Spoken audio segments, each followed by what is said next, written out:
Tale of Lapu-Lapu and Magellan. They say heroes aren't born, they rise. And on the shores of Mactan, when foreign sails cut across Philippine waters, one man stood unshaken. A Datu who refused to kneel, even to an empire. His name was Lapu-Lapu. Before we go on, please like and subscribe. Before foreign maps named the islands, before crowns across the sea dreamed of conquest, the people of Mactan lived by the rhythm of the tides. Fishermen cast their nets at sunrise, warriors trained on sand that glowed beneath the afternoon sun. And under the rule of Datu Lapu-Lapu, the island thrived, proud, free, untouched.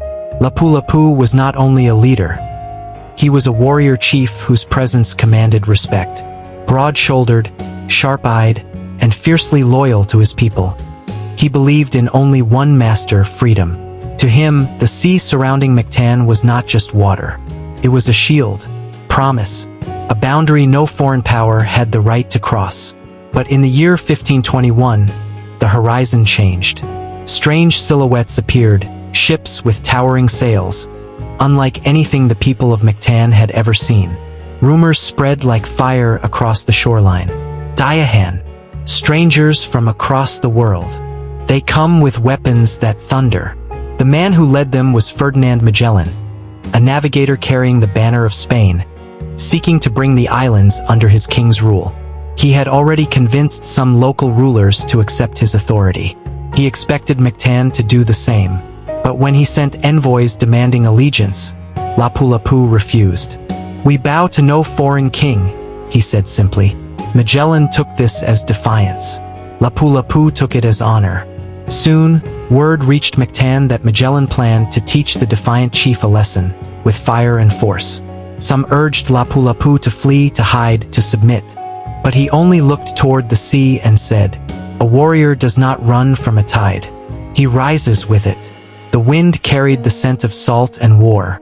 Lapu-Lapu stood on the beach, watching the moon's reflection ripple across the water. Behind him, his warriors gathered, men with spears, campilon blades, and shields carved from hardwood. They were brave but anxious. The Spaniards had armor, cannons, firearms that could kill from a distance. Lapu-Lapu raised his voice so all could hear. "Remember this. Their weapons are powerful, but their hearts do not know our land. They do not know these waters. They do not know us." A murmur of courage spread through the crowd. He continued, "Tomorrow, when the tide shifts, we fight not for pride.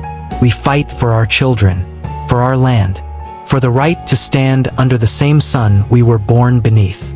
Warriors thrust their spears into the air, roaring their allegiance. The dawn of April 27, 1521. Magellan's forces approached in several longboats. The Spaniards were armored in steel, shields gleaming beneath the sun, musketeers ready with gunpowder weapons. Magellan himself led the charge, confident, perhaps too confident. But the waters near Mactan were shallow, too shallow. As their boats neared the shore, the hulls scraped against hidden rocks and coral beds. The Spaniards were forced to wade through waist-deep water, armor weighing them down, muskets dampened by the sea. Lapu-Lapu stood waiting on dry sand, flanked by hundreds of warriors. "Hold the line," he commanded softly. Magellan raised his sword high. "Onward! For Spain!" The war cry tore through the air.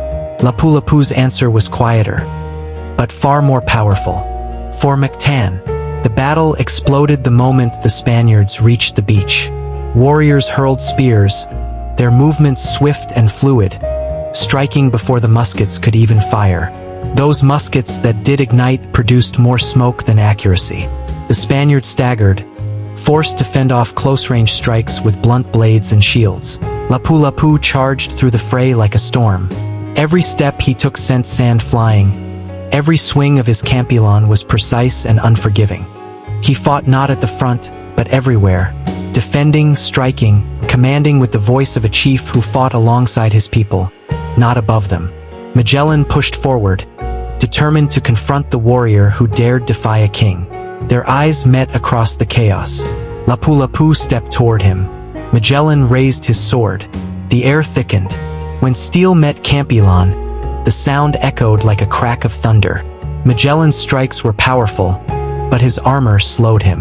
Lapu-Lapu moved with the rhythm of a born warrior, swift, grounded, unyielding.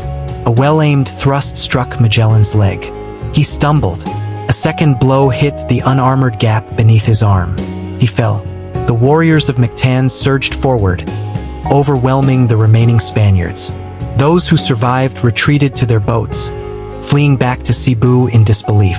On the sands of Mactan, the sun rose higher as the battle quieted.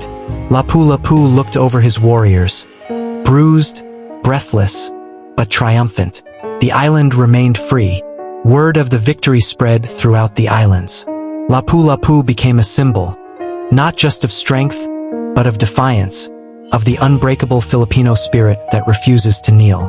Magellan, a man who had traveled across oceans, was defeated not by an army, but by an island that refused to surrender. And through the centuries, one thing remained true. On the shores of Mactan, freedom was not given. It was earned with courage, with unity, and with the unshakable will of Lapu-Lapu.